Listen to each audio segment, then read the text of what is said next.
Correct use of must and have to. Must এবং have to এর সঠিক ব্যবহার আজকের এই ছোট্ট ক্লাসটিতে আমি আপনাদেরকে দেখিয়ে দেব মাস্ট এবং হ্যাভ টু ব্যবহার করে কিভাবে ইংরেজিতে শত শত বাক্য ক্রিয়েট করতে হয়। তো আজকের এই ক্লাসটি কিন্তু আপনাদের জন্য খুবই ইম্পর্টেন্ট ক্লাস হতে যাচ্ছে, যার কারণে আজকের এই ক্লাসটি আপনারা কিন্তু অবশ্যই না টেনে দেখবেন। তোমাকে এটা করতে হবে, আজকে আমাকে যেতেই হবে, আপনাকে নিয়মিত মেনে চলতে হবে, তোমাকে ইংরেজি শিখতেই হবে। এই ধরনের বাক্যগুলো যখন আপনাদেরকে ইংরেজিতে বলতে হয় বা করতে হয়, তখন মাস্ট ব্যবহার করব না হ্যাভ টু ব্যবহার করব, এই নিয়ে খুব কনফিউজ হয়ে যান অনেকে। আর তাই আজ আমরা শিখব মাস্ট এবং হ্যাভ টু এর সঠিক ব্যবহার। অনেকেরই মনে করেন মাস্ট এবং হ্যাভ টু এর অর্থ এবং ব্যবহার একই রকম, কিন্তু না, তা পুরোপুরি এক নয়। তাইলে চলুন ভালো করে শিখে নিই মাস্ট এবং হ্যাভ টু এর ব্যবহার। প্রথমেই আমাদের জানতে হবে মাস্ট এবং হ্যাভ টু এর বাংলা অর্থ কী। মাস্ট অর্থ অবশ্যই বা বাধ্য হওয়া। তাহলে মাস্ট অর্থ কি? মাস্ট অর্থ অবশ্যই অথবা বাধ্য হওয়া। হ্যাভ টু অর্থ করতে হবে বা করতেই হবে। হ্যাভ টু অর্থ করতে হবে বা করতেই হবে। এখানে একটা কথা মনে রাখতে হবে যে কোনো কাজ অবশ্যই করণীয় বোঝাতে মাস্ট এবং হ্যাভ টু ব্যবহার হয়ে থাকে। মানে আপনার কাছে সেটা করা ছাড়া আর কোনো পছন্দ বা অপশান থাকবে না, আপনাকে কাজটি করতেই হবে। যদিও মাস্ট এবং হ্যাভ টু উভয়ই প্রেজেন্ট টেন্সের বাধ্যবাধকতা বোঝায়, তাও এরা উভয়ই যেন ফিউচার টেন্স নির্দেশ করে। চলুন প্রথমে জেনে নিই যে মাস্ট কখন ব্যবহার করা হয়। মাস্ট দ্বারা যে কাজ করার কথা বলা হয় সেই কাজের বাধ্যবাধকতা আসে সাবজেক্ট বা কর্তার নিজের ভিতর থেকে, বাইরের কোনো কিছু তাকে প্রভাবিত করে না। আবারও বলছি, মাস্ট দ্বারা যে কাজ করার কথা বলা হয় সেই কাজের বাধ্যবাধকতা আসে সাবজেক্ট বা কর্তার নিজের ভিতর থেকে, বাইরের কোনো কিছু তাকে প্রভাবিত করে না। আমি অবশ্যই বিষয়টি সম্পর্কে জানব। I must know about the matter. এখানে নিজের ইচ্ছেতেই আমি জানতে চাই, কেউ আমাকে জোর করছে না, তাই এখানে মাস্ট ব্যবহার হবে। আমি আবারও বলছি, আমি অবশ্যই বিষয়টি সম্পর্কে জানবো।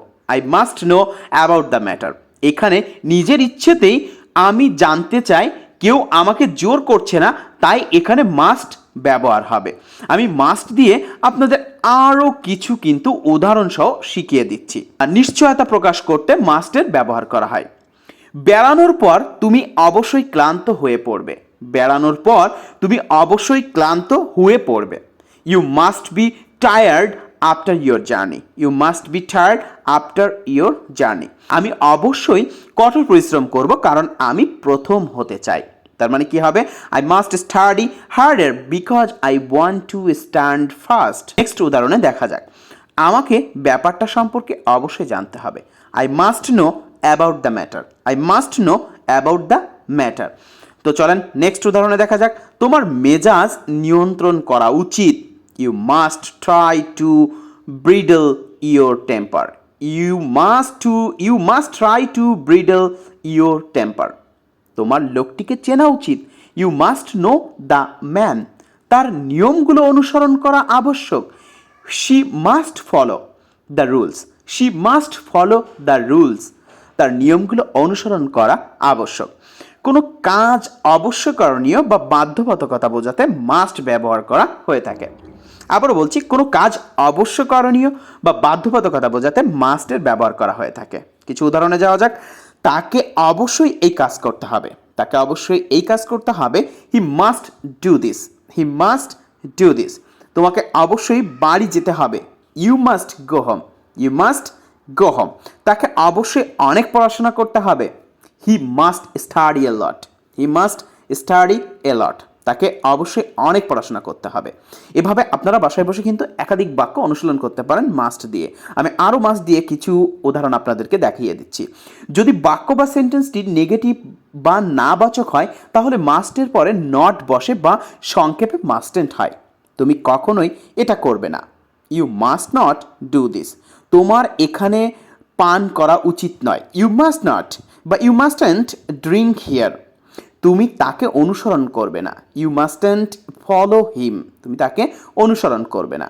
বাক্যের সম্ভাবনা বোঝাতে মাস্টের ব্যবহার করা হয়ে থাকে। বাক্যের সম্ভাবনা বোঝাতে মাস্টের ব্যবহার করা হয়ে থাকে। She must be sick. আমি আরও কিছু উদাহরণ বলছি। She must be sick. You must be happy. She must be tired. He must be unhappy. He must be unhappy. তো বন্ধুরা, এভাবে কিন্তু আপনারা মাস্ট দিয়ে অনেক বাক্য তৈরি করতে পারেন এবং মাস্ট দিয়ে বাসায় অবশ্যই প্র্যাকটিস করবেন এবং কমেন্টে অবশ্যই কিছু উদাহরণ কিন্তু লিখে জানাবেন। এরপরে আমরা চলে যাব হ্যাভ টু। হ্যাভ টু দিয়ে আমরা আপনাদেরকে উদাহরণ ক্রিয়েট করা দেখিয়ে দিচ্ছি। Have to. হ্যাভ টু দ্বারা যে কাজ করার কথা বলা হয় সেই কাজের বাধ্যবাধকতা আসে বাইরের দিক থেকে, সাবজেক্ট বা কর্তার নিজের দিক থেকে নয়। যেমন আমি আবারও বলছি, হ্যাভ টু দ্বারা যে কাজ করার কথা বলা হয় সেই কাজের বাধ্যবাধকতা আসে বাইরের দিক থেকে, সাবজেক্ট বা কর্তার নিজের দিক থেকে নয়। যেমন সমাজ, ক্লাস, অফিস, বিশ্ববিদ্যালয়, নিয়ম ইত্যাদি থেকে সাবজেক্ট বা কর্তার নিজের দিক থেকে নয়। অর্থাৎ যে কাজটির কথা বলা হয় সেটা সাবজেক্ট নিজ ইচ্ছায় সিদ্ধান্ত নেন না। কিছু উদাহরণে দেখা যাক। আমাকে ব্যাংকে সময় মতো পৌঁছাতে হবে। তাহলে কি হবে? I have to reach at bank in time. I have to reach at bank in time. আমাকে ব্যাংকে সময় মতো পৌঁছাতে হবে, কিন্তু এখানে এটা আমার নিজের ইচ্ছে নেই, কেউ আমাকে জোর করেছে যে আমাকে যেতে হবে সময় মতো, তাই এখানে হ্যাভ টু ব্যবহার করা হয়েছে। আমি আবার বলছি, আমাকে ব্যাংকে সময় মতো পৌঁছাতে হবে, কিন্তু এখানে এটা আমার নিজের ইচ্ছে নয়, কেউ আমাকে জোর করেছে যে আমাকে যেতে হবে সময় মতো, তাই এখানে হ্যাভ টু ব্যবহার হয়েছে। তাহলে এভাবে কিন্তু আমরা হ্যাভ টু দিয়ে অনুশীলন করতে পারি। তো কথা না বাড়িয়ে চলেন হ্যাভ টু দিয়ে আরও কিছু নিয়ম দেখে নেওয়া যাক এবং উদাহরণ ক্রিয়েট করা যাক। চলুন এবার হ্যাভ টু এর ব্যবহার শিখি। আমি আগেই বলেছিলাম, হ্যাভ টু দ্বারা যে কাজ করার কথা বলা হয় সেই কাজের বাধ্যবাধকতা আসে বাইরের দিক থেকে, সাবজেক্ট বা কর্তার নিজের দিক থেকে নয়। কোনো কাজের বাধ্যবাধকতা বোঝাতে হ্যাভ টু এর ব্যবহার হয়ে থাকে। চলেন কিছু উদাহরণে দেখা যাক। তুমি যাওয়ার আগে অবশ্যই তোমার কাজটা শেষ করবে। You have to finish your work before you go. তুমি যাওয়ার আগে অবশ্যই তোমার কাজটা শেষ করবে। You have to finish your work before you go. তোমাকে অবশ্যই একদিনের মধ্যে বাড়ির কাজটি সম্পূর্ণ করতে হবে। You have to complete your homework within one day. You have to complete your homework within one day. আর একটা জিনিস এখানে মনে রাখা উচিত যে বাংলা বাক্যের শেষে যদি তে হবে থাকে তখন হ্যাভ টু বা হ্যাজ টু বসে পার্সন অনুযায়ী। চলুন কিছু উদাহরণে দেখা যাক। আমাকে সেখানে যেতে হবে। I have to go there. তোমাকে চিঠিটা পড়তে হবে। You have to read the letter. তোমাকে গল্পটা লিখতে হবে। You have to write a story. আমাকে তাকে সাহায্য করতে হবে। I have to help her. তাকে আইন মেনে চলতে হবে। He has to obey the law. একটু খেয়াল করে দেখেন, তাকে তার মানে হির ক্ষেত্রে কিন্তু হ্যাজ টু হচ্ছে, বা শির ক্ষেত্রে হলেও হ্যাজ টু হবে, ইটের ক্ষেত্রে হলেও হ্যাজ টু হবে, কিন্তু যদি আই উই বা দে হয় সেক্ষেত্রে কিন্তু হ্যাভ টু হবে। তাহলে দেখেন, তাকে আইন মেনে চলতে হবে। He has to obey the law. আমাকে কাপড় ধুতে হবে। I have to wash my clothes. I have to wash my clothes. Subject বা কর্তা যদি থার্ড পারসন সিঙ্গুলার নাম্বার হয় তাহলে হ্যাভ টু না হয়ে হ্যাজ টু হবে। কখনো কখনো ক্রিয়াকে আরও জোরালো করার জন্য মাস্ট এবং হ্যাভ টু একসাথে বসে। মাস্ট এবং হ্যাভ টু কি বসে? একসাথে বসে। আমাকে কাজটা করতেই হবে। I must have to do the work. I must have to do the work. আমাকে কথা রাখতেই হবে। I must have to keep my word. I must have to keep my word. দারুণ লাগছে কিন্তু। যদি বাক্যে কর্তা বা সাবজেক্ট না থাকে তাহলে ক্রিয়া বা ভার্বকে জোরালো করার জন্য মাস্ট হ্যাভ টু বি বসে, কিন্তু ভার্বের পাস্ট পার্টিসিপল হয়। আমি আবারও বলছি, যদি বাক্যে কর্তা বা সাবজেক্ট না থাকে তাহলে ক্রিয়া বা ভার্বকে জোরালো করার জন্য মাস্ট হ্যাভ টু বি বসে, কিন্তু ভার্বের পাস্ট পার্টিসিপল হয়। যেমন আপনি উদাহরণে বলতে পারেন সন্ত্রাসবাদকে নিয়ন্ত্রণ করতেই হবে, তাহলে কি হবে? Terrorism must have to be controlled. Terrorism must have to be controlled. আইনের শাসন প্রতিষ্ঠা করতেই হবে। The rule of law must have to be established. আমি আবারও বলছি, the rule of law must have to be established.